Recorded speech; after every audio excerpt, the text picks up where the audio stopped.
श्रावण का महीना हो, भूलवश भी दो हाथ में अगर गंगा जल हो, शिव को समर्पित हो, शंकर के सुगंध विष की जो गंध अंदर गई है वो समाप्त होती है। जैसे जैसे वो गंध समाप्त होती है वैसे वैसे जल चढ़ाने वाला जीवन में निहाल होता चले जाता है, उसके जीवन में वैभव सत्ता बढ़ती चली जाती है। वैभव सत्ता। हंसते हैं लोग कावड़ यात्रियों को देखकर, हंसते हैं लोग कावड़ियाओं को देखकर। लोग हंसी कर करके अपनी अपनी फेसबुक आईडी पर, अपने अपने यूट्यूब पर, अपने अपने मोबाइल पर, इंस्टाग्राम पर ये कावड़ियों को देखकर हंसकर इनका वीडियो बना बना कर डालते हैं कि ये पढ़े लिखे नहीं हैं, ये नहीं है, ये वो नहीं है। दुनिया के लोग, ताना देने वाले, अपशब्द कहने वाले, कई तरह के लोग हैं जो सनातन धर्म पर उंगली उठाते रहते हैं 24 घंटे बैठकर। कई लोग ऐसे हैं जो सनातन धर्म पर केवल आक्षेप लगाते रहते हैं 24 घंटा।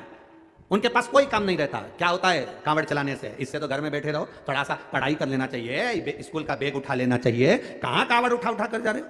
कौन ने कहा तुमको कांवड़ उठाने के लिए? ये दुनिया के लोग हैं जो ताना दिए बिगर नहीं रह सकते। उनको जवाब है तुमरुका जी का, उनको जवाब है देवर्षि नारद का, उनको जवाब है लंकाधिपति रावण का।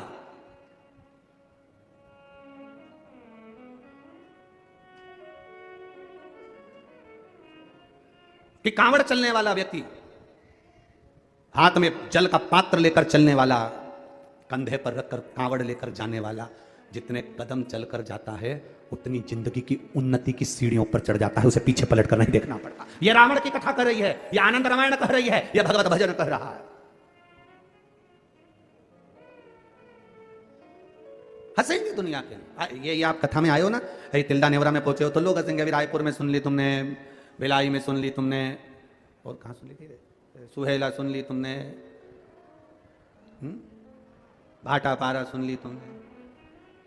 इतनी सारी सुनने के बाद आखिर छत्तीसगढ़ वालों को हो क्या गया? इनको कौन सा बुखार लग गया? ये फिर इतने आ गए।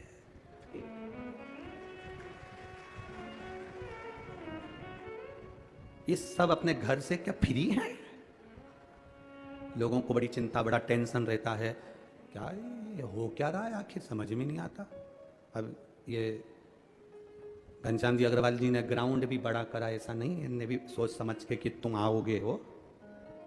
पर जितनी भी सोच, जहां जहां कथा बाबा की होती है और भोलेनाथ जी की जो कथा होती है, लोग अच्छे से अच्छा करना चाहते हैं, बड़े से बड़ा पंडाल लगाते हैं, बड़े से बड़ा ग्राउंड ढूंढते हैं। पर उनको बताएं कि क्या बताएं? वो कहते हैं गुरुजी हमने तो सबसे बड़ा ग्राउंड करा था, अब हम क्या कर सकते हैं? हमने कहा तुम कुछ नहीं करते, बाबा का काम ही ऐसा है। जैसे एक मुट्ठी चावल कुकर में रख दो बनने के लिए, वो पूरा कुकर भर देते हैं। उसी तरह ये शिव पुराण भी ऐसी है, इसके लिए जितनी जगह ढूंढो ये चावल की तरह फैल जाती है। ये है ही ऐसे। उसके भक्त, उसके भजन करने वाले, उसके स्मरण करने वाले, उसका कीर्तन करने वाले, उसका मंत्र जाप करने वाले और उसके सहारे जीने वाले, वो साधारण नहीं हो सकते। लंकाधिपति रावण ने कहा कि मेरे प्रभु उनके ये विष की जो गंध उनके शरीर में चली गई, वो गंध कैसे समाप्त हो? वो कैसे उनके अंदर वो समाप्ति का हो? तो कह दिया सावन का महीना हो, हाथ में गंगा जल भरा हो, रावण लंकेश दशानन 10 ग्रीवा जाकर शिव को चढ़ाया जाए, शंकर को, हाँ शिव को चढ़ाया जाए।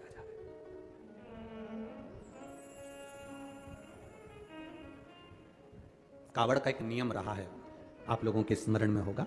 जितने भारत के भूमि के, इस विश्व के लोग, जितनी कथा कावड़ शिव महापुराण की कथा तिल्दा नेवरा में चल रही है, इसमें हम सुनेंगे कि कावड़ का नियम क्या होता है।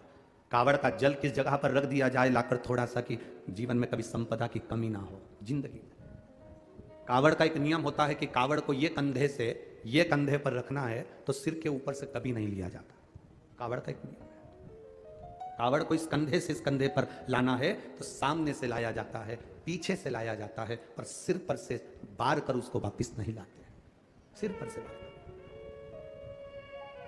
कावड़ का एक नियम होता है, जिस नारी का, जिस व्यक्ति की संतान नहीं होती है, उसको कावड़ यात्रा करने से पहले अपनी गोदी में धान चावल को भरना पड़ता है।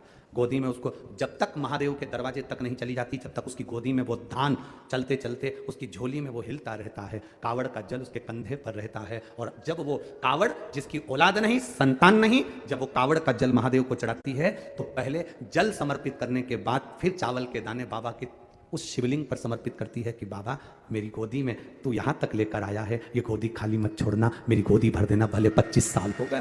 कावड़ यात्रा का नियम है, सिर पे से बार कर वापिस नहीं आती, सम्मुख से कावड़ निकल जाती है। लंकाधिपति रावण को सुध पड़ी जब तुमरुका जी ने कहा जाओ लंकेश, अगर तुम चाहते हो कि शंकर के शरीर में गंध पहुंची है उस विष की गंध को समाप्त करना है, तो तुम जाकर महादेव को जल अर्पित करो सावन के महीने में। उसी को हमारे यहां कावड़ कहा गया। अविश्वास,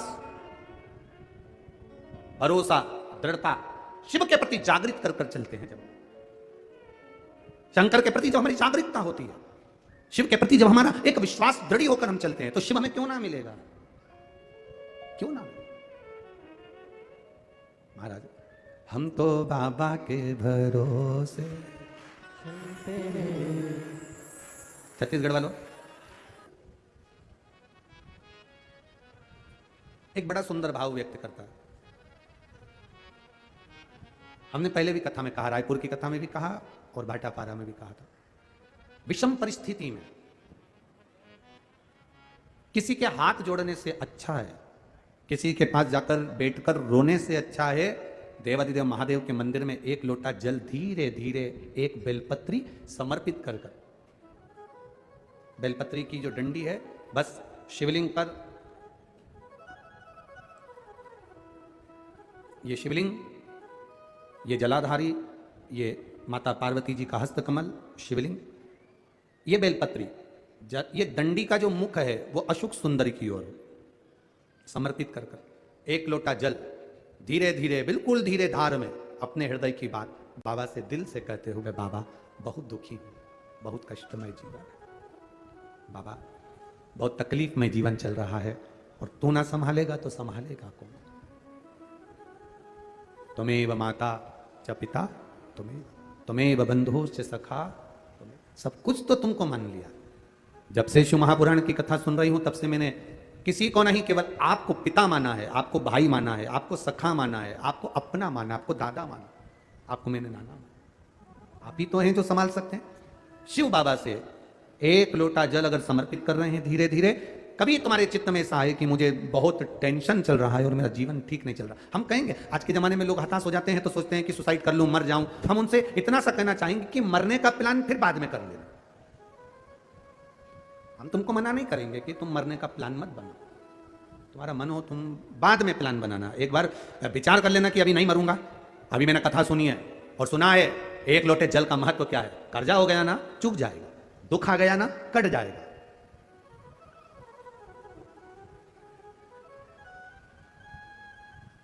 कर्जा भी हो गया तुम कटेगा मिटेगा, मरना उसका कोई एक प्लान नहीं है कि कर्जा तुम मर जाओगे तो कर्जा तुम्हारा चूक जाएगा, ना ना ना ना, कर्जा हो गया ना चुकाएगा बाबा। तुम्हारा विश्वास दृढ़ रखो, अपने भजन के बल को बढ़ाओ, शिव मंदिर में जाने का समय का आनंद पाओ, शंकर जी पे एक लोटा जल चढ़ाओ तो दिल से चढ़ाओ, राम नाम कृष्ण नाम शिव नाम जो जप रहे हो उसको दिल से जपो, भगवान की भक्ति दिल से करो। आया हुआ समय, आया हुआ दुख कटेगा, थोड़ा समय लगेगा, धीरे धीरे धीरे धीरे वो कट जाएगा। वो बर्तन होता है ना बहुत काला हो जाता है तो उसको माताएं रगड़ती है, वो साफ नहीं होता तो फिर क्या करते हैं उस बर्तन को, अगर बर्तन साफ नहीं होना तो फिर उसको क्या करते हैं, उसमें छाछ भर देती है, दही भर देती है, नींबू लगाकर छोड़ देती है, खट्टी चीज से वो साफ हो जाएगा। तो थोड़ा अगर समय लग रहा है और लगे कि तुमको कि ये ठीक नहीं हो रहा तो समझ लेना कि भगवान ने भी कोई छाछ भर दी होगी, भगवान सुन क्यों नहीं रहा, भगवान ने भी कोई दही भर दिया होगा, ये समर क्यों नहीं रहा, ये ठीक समय आ क्यों नहीं रहा, आएगा।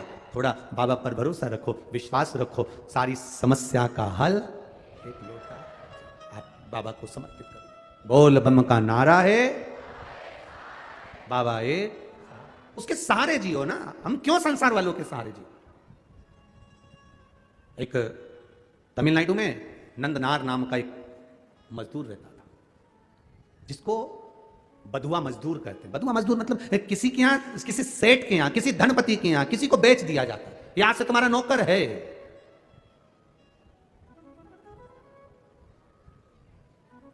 नंदनार को उसके घर वालों ने उसको दे दिया, सेठ जी ये तुम्हारा, अब तुम जानो, पैसे ले लिए। नंदनार उनके यहां काम करने लगा। नंदनार खेती का काम करता, मजदूरी करता, बहुत दिन भर उससे काम करवाते, पैसा में खरीदा है तो फिर तो काम करवाएंगे।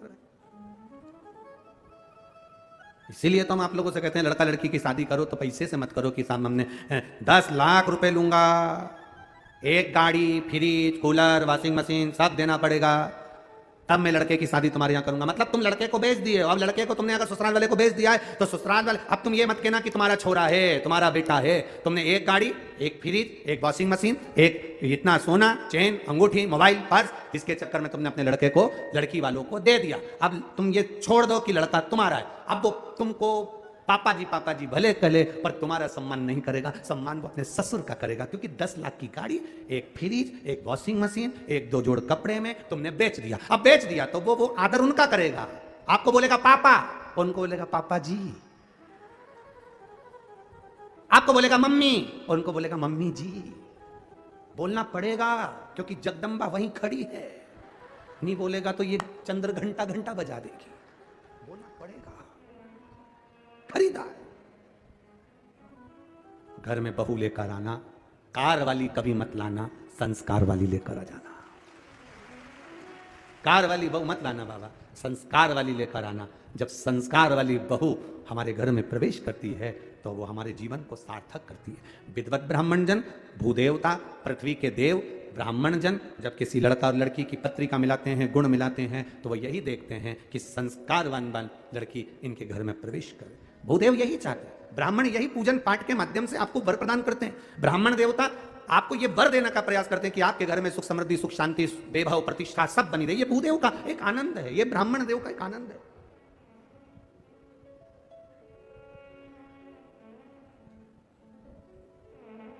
अब नंदनार काम कर रहे हैं, पर नंदनार के हृदय में एक बड़ा बड़ा भाव था। नंदनार जिस सेठ जी क्या काम करते थे, उस गांव से 25 किलोमीटर दूर तिरुपुंगुर नाम का एक शिव मंदिर है तमिलनाडु में। तिरुपुंगुर 25 किलोमीटर दूर था वो मंदिर। नंदनार शिव की भक्ति में रमे रहते थे, खेती करते, काम करते, दलिया धोते। सेठ भी ऐसा कि 24 घंटे में से केवल 4 घंटा उसको आराम करने देता, बाकी का 20 घंटा उसको रधेड़े रखता, काम करवाता रहे। वो भी बेचारा मजदूर था, बधुआ था, बंधा हुआ था, कर रहा। निवेदन आप सबसे, धन से किसी को बांधने का प्रयास मत करो। धन और भय से कभी मत बांधना। आज तक इस शिव महापुराण की कथा में आपको कभी भय नहीं बताया कि तुम अगर शंकर जी को जल नहीं चढ़ाओगे तो तुम्हारे साथ ऐसा हो जाएगा, तुम अगर शंकर जी का व्रत छोड़ दोगे तुम्हारे साथ ऐसा हो जाएगा, तुम अगर शंकर जी के साथ ऐसा करोगे तो तुम्हारे साथ ऐसा हो जाएगा। क्योंकि शिव महापुराण में कहीं भय लिखा ही नहीं है। ये तो दुनिया के लोगों ने शंकर भगवान को भय बना दिया। शिव जी क्रोध के देवता हैं, रुद्र देवता हैं, गलत करोगे गुस्सा करेंगे, गलत करोगे ऐसा हो जाएगा। शिव महापुराण की कथा कहती है शंकर भगवान को पशुपतिनाथ कहते हैं। पशुपतिनाथ मतलब पशुओं का भी वो देवता है, साधारण सा नहीं, वो भोला है। उसको क्रोध तो केवल तब आता है जब उसके भक्तों पर विपदा आती है, और वो विपदा कटती नहीं, तब मेरे महादेव को क्रोध आता है। हर कभी शिव जी को क्रोध नहीं आता, हर कभी शंकर भगवान को क्रोध नहीं आता। घर में रहने वाली माँ को हर कभी क्रोध थोड़ी ना आता है। घर में रहने वाली स्त्री को, घर में रहने वाली बहू को हर कभी क्रोध नहीं आता। जब देवरानी जेठानी में क्रोध कब आएगा? देवरानी जेठानी की झगड़ा होगा तो गुस्सा नहीं आएगी, पति की बात होगी तो झगड़ा नहीं, क्रोध नहीं आएगा। देवरानी जेठानी में लड़ाई होती है केवल औलाद के चक्कर में, बच्चों के चक्कर में। जब अपने पुत्र की बारी आती है और बच्चे के साथ अगर कोई बात हो, अगर जेठानी ने डांट दिया, देवरानी ने कुछ कह दिया, किसी ने कुछ कह दिया, मोहल्ले के लोगों ने कुछ कह दिया, बच्चों के चक्कर में, जब घर की बहू, घर की दादी, घर का बुजुर्ग, घर का बड़ा अपने बच्चों के चक्कर में क्रोध कर सकता है, तो मेरा महादेव भी अपने भक्तों के चक्कर में क्रोध कर सकता है। जब उसके बच्चों को चोट पहुंची, उसके हृदय को चोट पहुंची।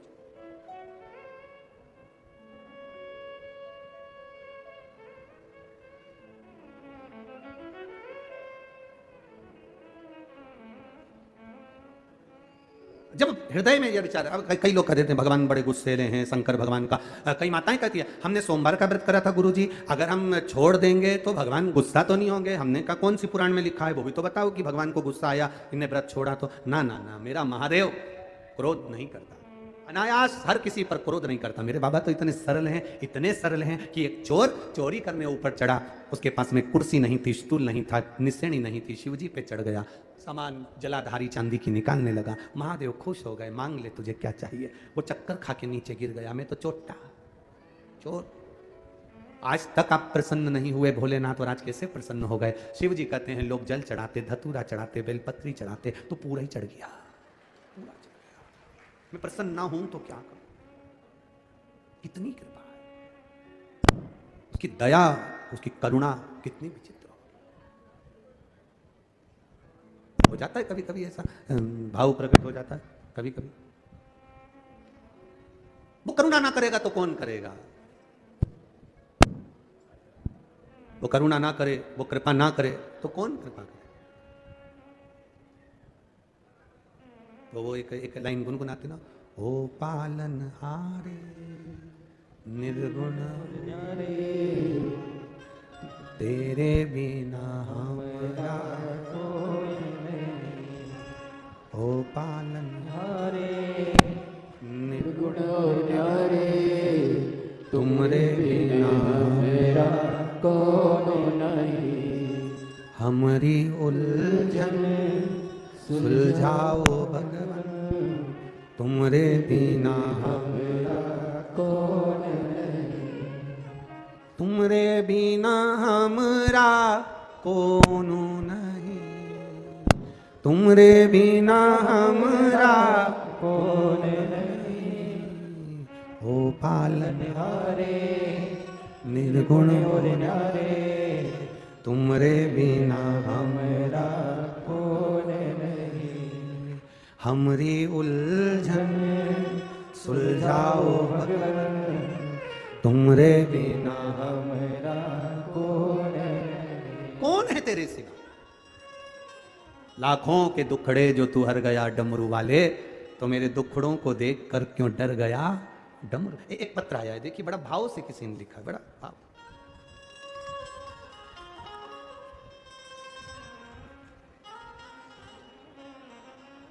मेरा नाम पूर्णिमा साहू है, मेरे पति का नाम लक्ष्मण साहू है। मैं बिलासपुर सिरगिट्टी आवास पारा की रहने वाली हूँ। वार्ड क्रमांक 10, मोबाइल नंबर ये। कहीं बैठी हो तो हाथ हिलाइएगा। जहाँ कहीं बैठी हो, नाम पूर्णिमा साहू, मेरे पति का नाम लक्ष्मण साहू। कहीं बैठी हो तो हाथ हिला सकती हैं, जहाँ कहीं भी बैठी हो। इधर बैठी हैं, हाँ जी, हाथ हिला दो एक बार दीदी। हाँ, दोनों हाथ हिलाओ ऐसा, ठीक है, ठीक है। एक लोटे जल का, बेलपत्र का मैं क्या वर्णन करूँ। आप लोग अपना पत्र जो पढ़ सकते हैं वो आस्था चैनल पर, टीवी पर भी पढ़ सकते हैं। बाबा वर्णन करूं, बाबा ने तो इतना दे दिया कि मैं बोलूं। मेरे शरीर में बहुत सारी परेशानी होती थी। बच्चेदानी में सूजन, बच्चेदानी के अंदर छाले पड़ गए, पथरी हो गई और बड़ी परेशानियां हो गई। गांठ जैसा भाव हो गया। मेरा बीपी हमेशा लो ही रहता था और मुझे सांस लेने में भी परेशानी होती थी। खांसती थी तो मेरे मुंह में से खून निकलता था। जब खांसने में मुंह से खून निकलने लगा तो हमने बड़े बड़े डॉक्टरों में दिखाना चालू करा। डॉक्टरों को दिखाते और मालूम पड़ा कि टीवी की बीमारी बता दी। गुरुदेव बड़ी तकलीफ में आ गए। मेरी मम्मी ने बोला कि तुम शंकर की कथा सुना करो, टीवी पर आती है, शिव महापुराण किसी और वाला महाराज बाजता। कुंदकेश्वर महादेव के नाम से जो भी जांच कराओ, बाबा का नाम लेते जाना, कुंदकेश्वर महादेव का नाम लेना और जांचें कराते रहना, दवाई लेते रहना। शिव वाला महाराज बोलता है दवाई भी खाओ और बाबा पर भरोसा रखो। बाबा पर भरोसा रखते हुए अचानक फिर तकलीफ बढ़ गई, सीने में दर्द बढ़ गया और फिर एक्सरे चालू हुए। वापिस फिर दिखाया तो उसमें टीवी बताई। गुरुदेव सब घबरा गए। तब मेरी माता ने कहा एक काम करो, शिवजी पे चढ़ा हुआ जल पीना चालू करो, एक बेलपत्र खाना चालू करो। मेरे घर के लोग जाते, जल चढ़ाते, पानी लाकर मुझे देते, पीना चालू करा। बाबा की कृपा से हमने बड़े हॉस्पिटल में रायपुर में फिर दिखाया। ऐसी कृपा बाबा ने करी। 2 हॉस्पिटल की रिपोर्ट आपको लगाई जिसमें टीवी बताया गया है। अगली रिपोर्ट जब आई तो मेरी टीवी का रोग समाप्त हो गया था और मैं ठीक हो गई। इसलिए बाबा को यहाँ नमन कर लिया। आप ठीक है बाबू? एक बार दोनों हाथ उठाकर बोलो हर हर शिव तत्व। एक पत्र बड़ा सुंदर आया है। जयंती जनसेना, जयंती जनसेना, राजगढ़ छत्तीसगढ़ से, रायगढ़ छत्तीसगढ़ से आई हूं। कहीं बैठी हो? मेरी जेठानी की बहू की शादी को 9 साल हो गए थे, कोई संतान नहीं थी। बहुत इलाज कराया गुरुदेव। कहीं बैठी हो तो हाथ हिला सकती हैं। कहीं पर बैठी हो तो हाथ हिला सकती हैं, जहां कहीं भी बैठी हो। इधर है क्या? अच्छा है, हाथ हिला दो एक बार। हाँ हिलाओ ऐसे जी। बहू की शादी को 9 साल हो गए थे, कोई संतान का सुख नहीं था। सारे डॉक्टरों से इलाज करवाया। डॉक्टरों ने कहा था इनके संतान का सुख नहीं रहेगा। बाबा की कृपा से शिव महापुराण कथा सुनना चालू करी। आपने कथा में सफेद आंकड़े की जड़ का प्रयोग बताया था गुरुदेव। वो सफेद आंकड़े की जड़ का प्रयोग करवाया। बहू की कमर में वो सफेद आंकड़े की जड़ बनवाई और बाबा देवादिदेव महादेव का, कुंदकेश्वर महादेव का नाम लेकर जल चढ़ाती, उस जल का आचमन करती।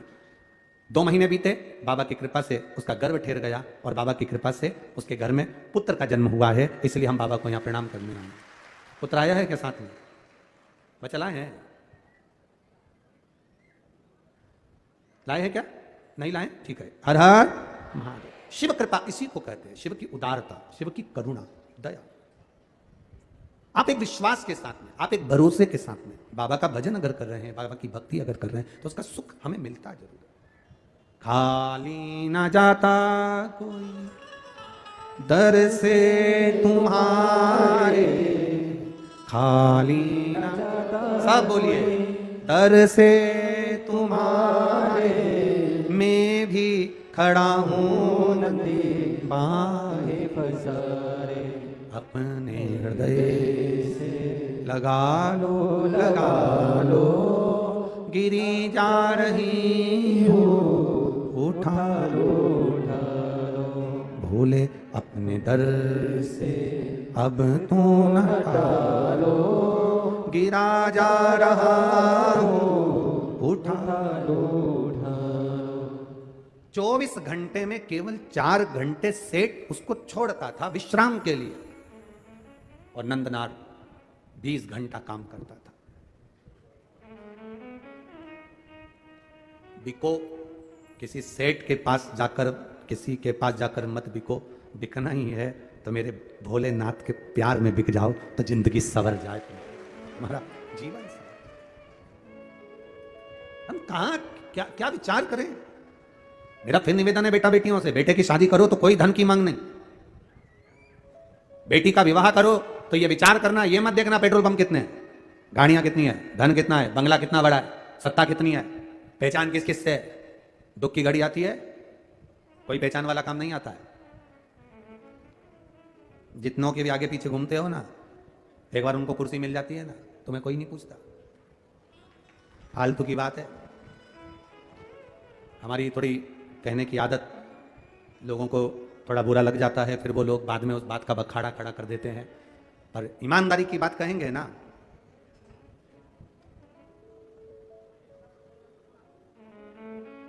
घोड़े के पीछे और बोल रहे, बोलो छत्तीसगढ़ वाले बोल रहे हैं पक्का, घोड़े के पीछे और किसी सत्ताधारी वैभवपति धनपति पैसे वाले के आगे या पीछे कभी ना चलना। घोड़ा भी लात मार देता है और ये भी लात मार देते हैं। बहुत सोचिए, ये साहब अपना बस एक बार अगर अपना काम बन गया ना, बस उसके बाद फिर गायब, समाप्त।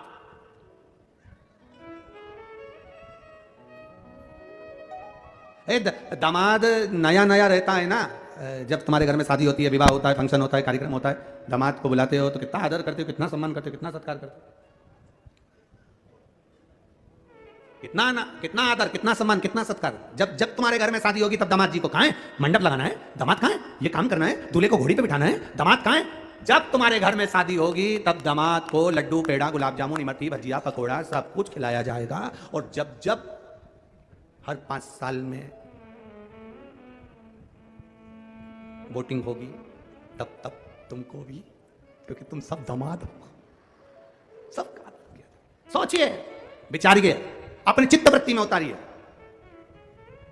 हमें अगर पकड़ना है तो बाबा का चरण पकड़ना है, हमें अगर पकड़ना है तो भगवान शिव की शरणागति पकड़ना है। हम अगर रो रहे हैं, कोई आंसू पोंछने वाला नहीं होगा। जितने शिव महापुराण क्या, आप अपने लौकिक जीवन में देखिए, शादी आपके घर में होती है, दूल्हा घोड़ी पर बैठकर चलता है। जब दूल्हा घोड़ी पर चलता है तुम्हारी यहां खुशियां आती हैं, खूब धन, खूब आनंद में 10-10 का नोट उछालते हो, 20 का नोट फेंकते हो, 50 का नोट उठाकर फेंकते हो। जब तुम्हारे घर में शादी हो, फंक्शन हो, किटी पार्टी हो, कोई अच्छा कार्य हो, सारे घर के लोग आगे नाचते हैं। और जैसे ही घर में कोई मर गया, उसको लेकर जाते हैं तो पूरे परिवार के लोग, रिश्तेदार सब अर्थी के पीछे हो जाते हैं। शादी में दूल्हे के आगे, मरने पर अर्थी के पीछे। शिव पुराण कहती है, सुख में सब आगे हैं, दुख आते से जैसे तुम्हारे ऊपर तकलीफ आई, सारे के सारे पीछे भागे। अब तुम क्यों मामा जी 10 लाख रुपए की जरूरत है, तुम कर सकते हो मामा जी, अरे बोलते जाओ पीछे।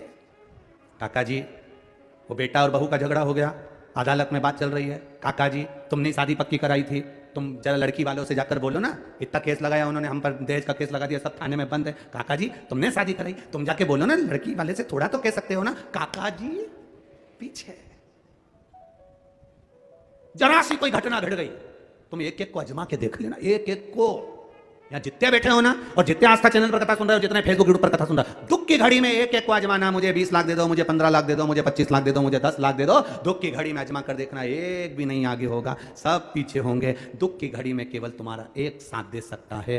तुमने जो एक लोटा जल महादेव को चढ़ाया, एक बेलपत्र जो समर्पित करी, वो तुम्हारा साथ दे सकता है। तुमने जो भगवान का भजन करा, जो तुमने राम नाम, कृष्ण नाम, शिव नाम, जो तुमने लिया है भगवान का नाम, वो तुम्हारा साथ दे सकता है। जो तुमने दान करा पूर्व में, वो तुम्हारा साथ देगा। जो तुमने पुण्य करा पूर्व में, वो तुम्हारा साथ देगा। मैं ये श्री घनश्याम लाल जी अग्रवाल जी के परिवार में जो कथा हो रही है, मैं इनको धन्यवाद दूंगा। उसके साथ में इनके घर में होने वाली वो पोती को धन्यवाद दूंगा, जिसके कारण ये कथा हो रही है। ये कथा नहीं होती अगर वो नहीं होती।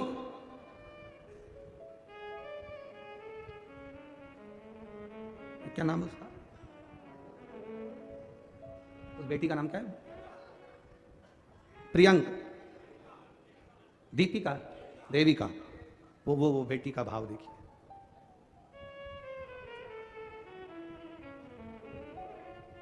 शिव कथा उसी देविका ने जो जन्म लिया है, उस बेटी ने, बस हाँ यही है। इसी के जन्म लेने पर संकल्प लिया गया था, अगर घर में बच्ची का जन्म होता है तो हम एक बार बाबा देवादिदेव महादेव कृपा कर दे तो शिव महापुराण की कथा का ये शिव तत्व है, ये शंकर की उदारता। ये कोई तुम्हारे पूर्वजों में से कोई अच्छा जीव जिसने दान पुण्य संकीर्तन भजन कीर्तन स्मरण किया होगा, वो जन्म ले लेता है, उसके पुण्य प्रबल होते हैं। घर के माता पिता दादा दादी और परदादा दादी के कोई पुण्य प्रबल हुए होते हैं, तब जाकर ये शिव पुराण की कथा अपने परिवार में हो रही होती है। ये विचार करिए। और लाखों भक्त करोड़ों लोग इस कथा का स्मरण कर रहे हैं। केवल तिल्दा नेवरा में छत्तीसगढ़ की धरा पर जितने बैठे वो नहीं, केवल आस्था चैनल पर फेसबुक यूट्यूब पर ना जाने करोड़ों लोग दिन भर इस कथा का रसतत्व ग्रहण कर रहे हैं। ये हमारे भीतर का भाव होना चाहिए कि हमें अगर 24 घंटे में से 4 घंटे सोने के लिए विश्राम के लिए उस नंदनार को दिए जाते थे, बाकी के 20 घंटे उससे काम लिया जाता था, पर उसके मुंह पर सल नहीं आता था, क्योंकि वो शिव के भरोसे रहता था। अगर तकलीफ आई है, मिटाने वाला मेरा महादेव है। भोलेनाथ दया करना, मैं तेरे भरोसे हूँ। जितने बैठे हो एक बार दिल से बोलिए, मेरे बाबा दया करना, मैं। आवाज नहीं आई, जरा जम के फिर से बोलिए, मेरे बाबा दया, मैं तेरे भरोसे, ना घर के भरोसे हो, ना परिवार के भरोसे हो, ना घर के भरोसे हो, ना परिवार के भरोसे हो, मेरे बाबा दया करना, मैं तेरे भरोसे हूँ। मेरे बाबा दया करना, मैं तेरे भरोसे हूँ। ना इनके भरोसे हूँ, ना उनके भरोसे हो, ना इनके भरोसे, ना उनके भरोसे हो, मेरे बाबा दया करना, मैं तेरे भरोसे हूँ। मेरे बाबा दया करना, मैं तेरे भरोसे, उसके सहारे जिए, दुनिया के भरोसे पर नहीं जीना। दुख आएगा, सब साथ छोड़ देंगे, कौन आने वाला है? अच्छा, फिर एक प्रश्न आपसे करें, उत्तर देना। जब व्यक्ति वेंटिलेटर पर पड़ा रहता है, हॉस्पिटल के उस आईसीयू रूम में, वेंटिलेटर के रूम में, तुम लोगों को जाने देते हैं क्या? सुबह 5 मिनट, आधा घंटा, 1 घंटा मिलने का कह देते हैं। एक आध जनी जाना, चप्पल बाहर उतारना, अंदर जाना। चप्पल कहां उतारना? अरे जम के तो बोलो, बाहर। अब तुम कहोगे कि वेंटिलेटर का रूम है तो हमारी चप्पल क्यों बाहर उतरवा? चप्पल बाहर। उस वेंटिलेटर के रूम में जाने के लिए उसकी चप्पल भी अलग होती है। बोलो सही है कि गलत है? वो चप्पल पहन लो, अंदर चले जाओ, सफाई होना चाहिए। डॉक्टर को भी मालूम है कि वेंटिलेटर का रूम नहीं है, वो अंतिम घड़ी में कोई नहीं आता, तब वो जो वेंटिलेटर पर पड़ा है, उसने जिसको याद किया, पूर्व में वो उसके पास बैठा रहता है, तो चप्पल बाहर उतारवा दिया जाता है कि वेंटिलेटर के रूम में भी जाना तो वहाँ नंगे पैर जाओ, या वहाँ की कोई चप्पल पड़ी है वो पहन कर जाओ, क्योंकि जो अंदर पड़ा है उसके साथ कोई नहीं है, केवल उसने जो पुण्य करा, उसने जो भजन करा, उसने जो शिव कथा सुनी, उसने जो लोटा भर के जल चढ़ाया, बस वो और उसका महादेव उसके साथ पलंग पर है, बाकी के सब बाहर। कौन आए? अंत समय प्रभु आना पड़ेगा, वचन दिया तो निभाना पड़ेगा। आए ना आए प्रभु कुटुंब कबीला, अंत समय प्रभु आना पड़ेगा, और वचन दिया तो निभाना पड़ेगा। लोटा भर के जल तुम चढ़ाते हो, बाबा तुम्हारा हाथ पकड़ लेता है। बेलपत्र तुम चढ़ाते हो, बाबा तुम्हारा हाथ पकड़ लेता है। बाबा ने पकड़ लिया, अब तुम्हें चिंता नहीं करना, अब छोड़ दो उसके ऊपर। एक माँ ने लिखा है कि मेरे बेटा और बेटी की शादी नहीं हो रही थी, किसी ने पत्र में लिखा, पत्र ढूंढने सो तो बेटा बेटी की शादी नहीं हो रही थी, उसने भगवान से प्रार्थना करी, पशुपति व्रत करा, तो भी नहीं हुआ। उस माँ ने लिखा, तब मैं शंकर जी के मंदिर पहुंच गई, तुमने कथा में कहा था तुम अपनी औलाद मानोगे, तुम अपने बच्चे मानोगे, तुम अपने बच्चे मान रहे हो, इसलिए बाबा वो शादी नहीं होने दे रहा। तुम सोच दो कि ये औलाद तुम्हारी है, ये बेटा तुम्हारा, बेटी तुम्हारी। अब शादी भी किसको करना है? तुम्हें करना है। दहेज लेकर कौन आएगा? तुम। पक्का कौन करेगा? तुम। उसने लिखा पत्र में, पत्र के अंदर लिखा उसने, मैंने, जिसने लिखा होगा वहां बैठी होगी, मेरे बेटा बेटी की शादी नहीं हो रही, पशुपति व्रत कर लिए, सब कर लिया, फिर आपने कहा था भगवान के कर दो, ये भगवान के हैं, और मैंने अपने बेटा बेटी को भगवान पर छोड़ दिया। 2.5 महीने भी नहीं हुए गुरुजी, बाबा ने ऐसा जगह संबंध करा कि मैं भगवान को यहां प्रणाम करने के लिए, ये पत्र में लिखा है, इन पत्रों के ढेर। उसको ढूंढा जाए तो समय लगता है थोड़ा, पढ़ लेते हैं तो रख देते हैं ध्यान। अंत समय प्रभु आना पड़ेगा, वचन दिया तो निभाना पड़ेगा। आए ना आए प्रभु कुटुंब तभी, अंत समय प्रभु आना पड़ेगा, और वचन दिया तो निभाना पड़ेगा। शिव कृपा उसी को कहते हैं। अब वो ढूंढे सो तो टाइम लगेगा। शंकर की करुणा इसी को कहते हैं। एक पत्नी ने संकल्प ले लिया, मेरे पति की सरकारी नौकरी लगना चाहिए, तेरे दरवाजे पर आती हूं, उसका भी पत्र।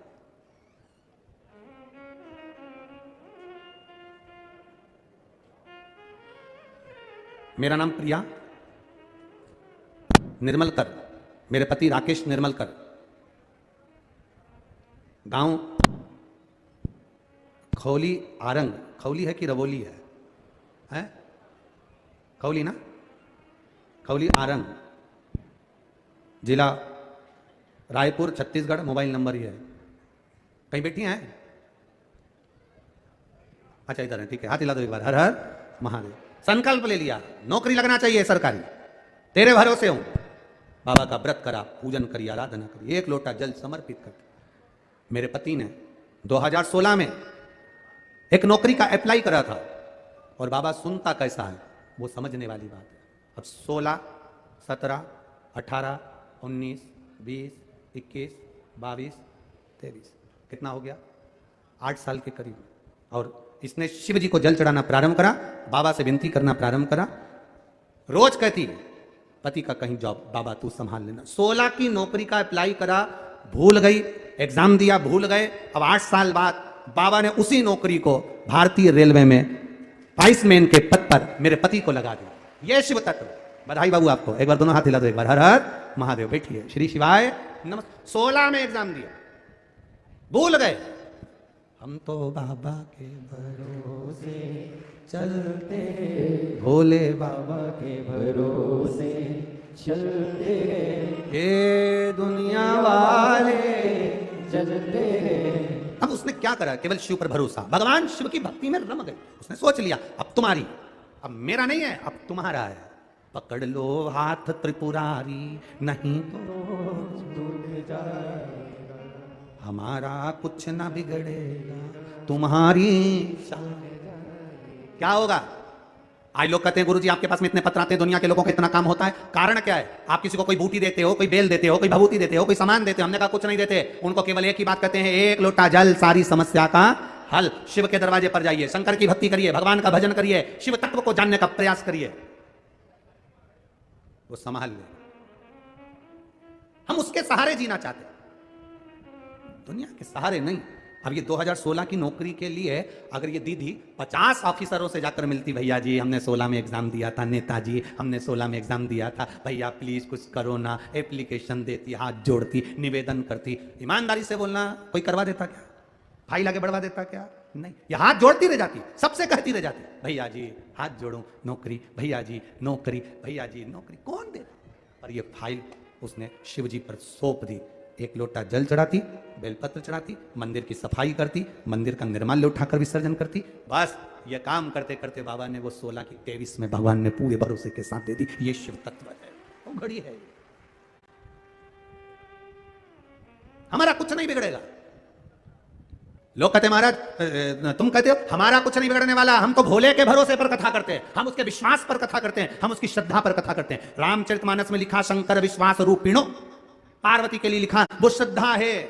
जब विश्वास और श्रद्धा प्रबल होते हैं तब भगवान भी सामने आते हैं। हमने रामचरितमानस में पढ़ा है, श्रीमद् भागवत में शंकर की स्तुति को पढ़ा है, विष्णु पुराण में, गर्ग संहिता में, स्कंद पुराण में शंकर की महत्वता को जाना है कि शिव क्या नहीं कर सकते। तो हम क्यों फिर दुनिया के सहारे? और जल चढ़ाने में तुम कभी मत सोचना कि सीहोर वाले का कुछ बिगड़ेगा, सीहोर वाला तो उसके भरोसे पर बोल देता है, अब उसको संभालना है कि वो क्या कर सकता है, ये उसके ऊपर। अब सौंप दिया जीवन का सब भार तुम्हारे हाथों में, हे हार तुम्हारे हाथों में और जीत तुम्हारे हाथों। अब सौंप दो उसके ऊपर, भरोसे पर छोड़ दो उसके। छोड़ो एक बार, जो काम तुमसे ना हो, तुम्हारे रिश्तेदारों से ना हो, तुम्हारे परिचितों से ना हो, छोड़ दो बाबा को। जो काम किसी से ना हो बाबा के भरोसे छोड़ दो। आज से नियम ले लो छत्तीसगढ़ वालों, जितने आस्था चैनल पर सुन रहे हैं वो भी और जितने मोबाइल पर सुन रहे हैं वो भी, जो काम तुमसे ना हो हाथ जोड़ जोड़ के रह गए, पांव पड़ के रह गए, भैया देख लो ना, भैया आप करा दो ना, भैया मेरा ये काम करा दो ना। दुनिया के हाथ जोड़ जोड़ के रह गए। आज नियम लो अधिक मास से, सावन के महीने से। अब नहीं बोलूंगी तुमसे कि तुम करना, अब बोलूंगी मेरे काल अधिपति महाकाल से, उससे बोलूंगी वो करेगा, मेरे शिव से बोलूंगी वो करेगा। तुम लोग नंबर भी गलत डायल करते हो ना, दिक्कत तो तुम्हारे साथ ये लगाना था बिमला देवी को, लग गया कमला देवी को। तो नंबर ही गलत डायल करते, तुम्हारी आदत ही बुरी है। तुम तो उसमें क्यों, जैसे एक पत्नी मर गई, वो उसका अंतिम संस्कार करके आ रहा था, उसका नाम था जो भी नाम हो उसका, वो मर गई। अब मैं किसी का नाम ले दूं तो वो कहेंगे हम तो अभी जिंदा बैठे, और महाराज के मर गए। अब उसकी पत्नी मर गई तो नाम पत्नी का लू ही नहीं तो अच्छा है। अब पत्नी मर गई, उसका अंतिम संस्कार करके आ रहा था। अब एक पति है, उसकी पत्नी का दिल्ली में जॉब लगा था। पत्नी ने पति को मैसेज किया, उस पत्नी ने, दिल्ली वाली ने, कि मैं अच्छे से पहुंच गई हूं, कुछ दिन में मैं आपको यहां पर बुला लूंगी। वो मैसेज जाना था उसके पति को, पहुंच गया इसके पति को, जो ये अंतिम संस्कार करके आ रहा था। चलते चलते इसने मैसेज पढ़ा तो पढ़ते से ही चक्कर खा के नीचे गिर गया। मैं आराम से पहुंच गई हूं, 2 हफ्ते में तुम्हें भी बुला लूंगी। 2 हफ्ते। अब मैसेज उसने, दिल्ली वाली ने अपने पति को भेजा था, अब वो मैसेज पहुंच गया इस पति के, नीचे गिर गया। लोगों ने पानी का छींटा देकर इसको उठाया। हुआ क्या, उसने पहुंच के मैसेज करा है। परिवार वालों ने बोला ऊपर मोबाइल लेके थोड़ी ना गई है, मैसेज किसी दूसरे का गलत तुम्हारे पास आ गया है। तब खोदा विधि करी, तब उसका मैसेज नहीं था, दिल्ली वाली ने अपने पति को करा था, तो इधर वाले को लग गया। तुम काम ही ऐसा करते हो। कहना चाहिए भोलेनाथ को और मैसेज करते हो रिश्तेदार को, तुम हमारा काम कर दो ना, कॉल लगा रहे हो इसको, तुम हमारा काम कर दो ना। कहना किससे चाहिए, मैं तो बाबा के भरोसे चलते हैं। अब फोन यहां लगाना था, कहना यहां था, विनती यहां करना थी, निवेदन यहां करना था। कथा में बैठते हो, बीच में जब श्री शिवाय नमस्तुभ्यम बोलने का मौका मिले, बाबा मेरे दुख काटो कहने का मौका मिले, तब ध्यान चित्त मन इधर उधर मत लगाओ। मौन होकर आनंदित के साथ में बाबा का नाम लेकर, और बाबा से फिर अपने दिल से कहो कि मेरी ये कामना है, अर्जी, निवेदन, साधना उससे करो, प्रार्थना उससे करो, तब वो सुनेगा। सुन लिया। अब लोग कहते हैं कि हम तो कब से कह रहे हैं, हम तो भगवान से बहुत दिन से कह रहे, भगवान हमारी सुन ही नहीं रहा। कहने कहने में अंतर होता है। पति पत्नी से, पत्नी पति से बात करती है, पति पत्नी से बात करता है, दोनों की बात करने में अंतर होता है। एक बात जब वो करता है पत्नी नहीं सुनती, पत्नी बोलती है पति नहीं सुनता, पर वही बात जब ध्यान लगाकर वो कहती है, फोन पर बोलती है, सुनो मेरे को थोड़ा जरूरी बात करना है, क्या हो गया, इतनी सी ये बात है। पति उसको दिल से लेता है, क्योंकि उसने दिल से बोला है। हम शरीर से बोलते हैं, हम मुख से बोलते हैं, हम अपनी इंद्रियों से बोलते हैं, पर भगवान से दिल से नहीं बोलते। जिस दिन आप अपने चित्त की बात, अपने मन की बात, अपने हृदय की बात दिल से बोलना परमात्मा से प्रारंभ कर दोगे, परमात्मा सुनेगा, धारण करेगा। पर तुम्हारी आदत है डायल गलत कर रहे हो। कई लोग तो ऐसे हैं केवल मिस कॉल देते हैं। मिस कॉल से मतलब थोड़े दिन तक मंदिर जाएंगे, भगवान नहीं सुनता, जाना बंद कर देंगे। भगवान तो हमारी सुनता ही नहीं है, मतलब मिस कॉल दिया, 2-4 बार चले गए, नहीं उठाया तो वापिस दूसरे को ट्राई करेंगे। कहीं का महाराज आएगा, वो बता देगा कि ये वाला कर लो, उनके पास चले जाओ, फिर दूसरा मिस कॉल देंगे, फिर वहां से काम नहीं होगा, दूसरी जगह चले जाएंगे। इनका पूरी जिंदगी मिस कॉल लगाते लगाते हो गया। तो रिश्तेदार भी कह दिए इसकी तो आदत है, दिन भर मिस कॉल करती है। कभी कॉल तो करो, कभी प्रार्थना तो करो, कभी दिल से तो पुकारो।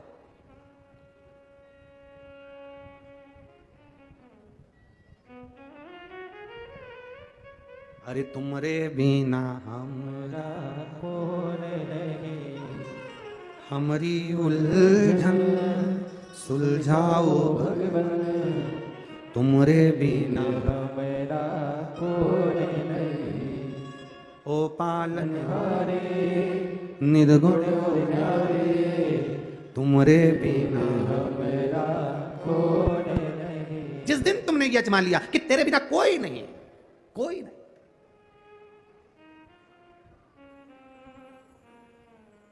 ये लड़कियों की एक गलती, बेटियों की एक गलती होती है। जब शादी करने के बाद वो अपने पति के सामने कह देती है, तुम फालतू के चक्कर में मत रहना, मैं अपने पापा के घर चली जाऊंगी।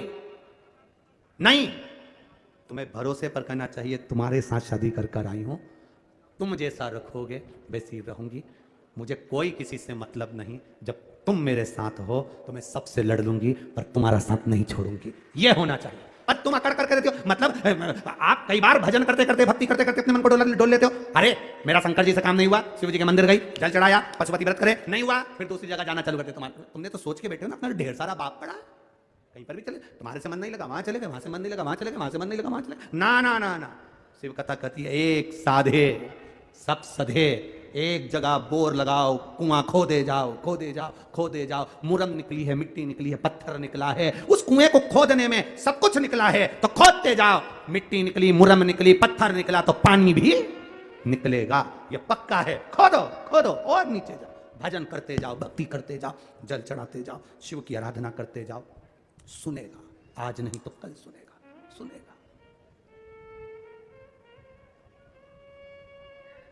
अरे तुमरे बिना हमरा कौन नहीं, हमारी उलझन सुलझाओ भगवन तुमरे बिन हमरा कौन नहीं। उस बहन ने इसमें पत्र में लिखा, बहन ने शंकर भगवान के सामने जाकर कह दिया, उसको नहीं मालूम कि 2016 की नौकरी का उसने कर, बस बोल दिया, तू संभाला, अब तेरे भरोसे किसी की जात दरवाजे पर हाथ नहीं जोड़ो, किसी से निवेदन नहीं करो। कहाँ तुम लोगों, जोड़ लो, किसी के हाथ भी जोड़ना हो तो तुम्हें मना नहीं है। हमें तो बड़ा आश्चर्य होता है जब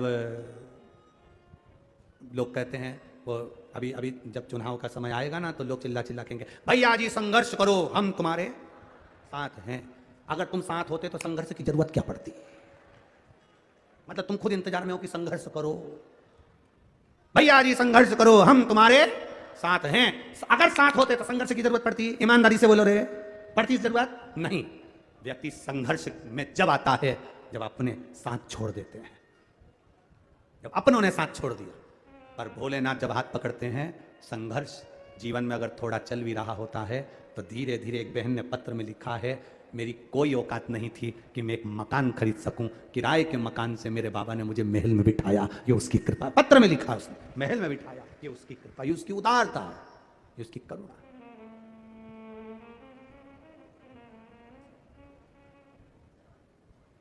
आपका विश्वास दृढ़ करिए, आपका भरोसा दृढ़ करिए,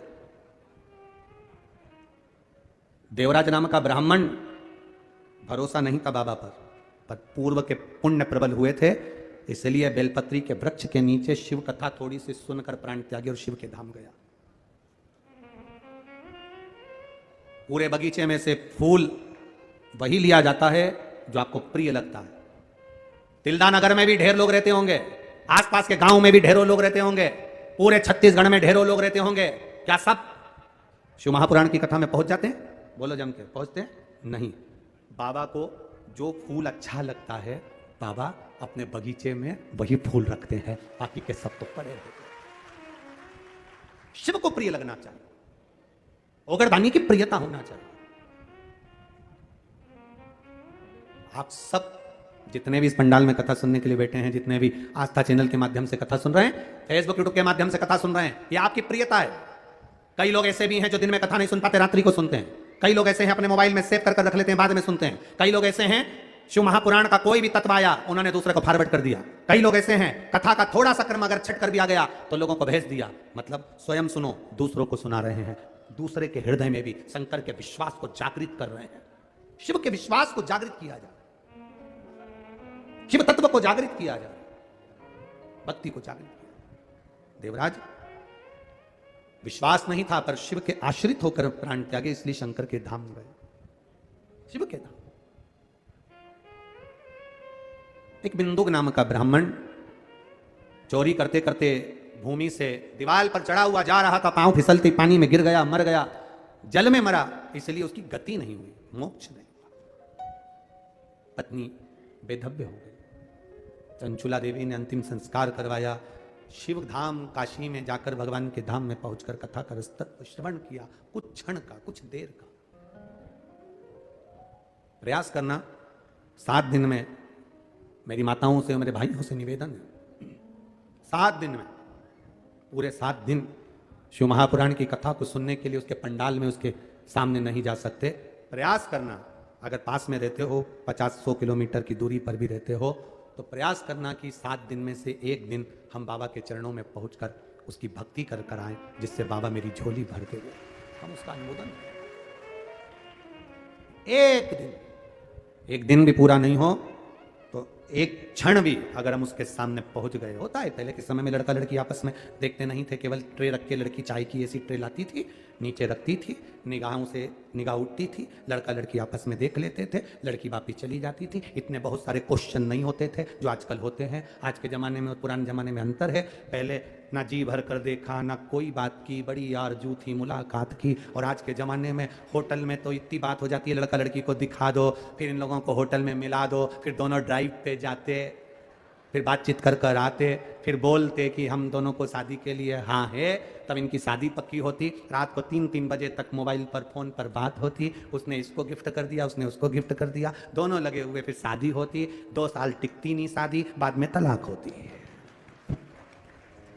कितना। और पहले के समय में ना जी भर के देखा, ना कोई बात की, बड़ी आरज़ू थी मुलाकात। हमने देखा ही नहीं उसको। लड़की से पूछा उसके माँ बाप ने, तुमने देखा क्या? बस मैं तो चाय रख के आ गई। लड़के से पूछा लड़की देखी क्या? बस उसने चाय रखी वो चली गई, देखा ही नहीं। पक्का रिश्ता हो गया। ऐसा रिश्ता पक्का हुआ 7 जन्म तक निभा, 7 जन्म तक। और जो देखभाल के हुआ, सब कुछ देखा करा, सब कुछ हुआ। और जाने दो, नया नया फैशन आ गया। शादी के पहले लड़का लड़की ना जाने कहाँ घूमने जाते हैं और एक्स्ट्रा फोटो खिंचवाते हैं। फिर उन फोटो को शादी के स्टेज पे LED लगा के दिखाया जाता है। भगवान क्या बोलते हैं उसको? प्री। हाँ तुम समझ गए ना? बस हाँ उतना हाँ, क्योंकि फ्री वाले ही प्री को समझ सकते हैं। अब अपने पास इतना टाइम ही नहीं कि अपन उसको समझे। हाँ जो भी है, फोटो खिंचवाते हैं, फिर उसको टीवी पर दिखाते हैं। वहीं सास ससुर बैठे और वहीं पर आड़े टेढ़े वस्त्र पहनी बहू का फैशन दिखाते हैं। कितना बुरा लगता होगा रे, जरा विचार करिएगा। ये फैशन को ऐसा एक कपड़े में लपेट के और उसमें घासलेट का तेल डाल के और चूल्हा में डाल दो, ऐसा फैशन किसी काम का नहीं।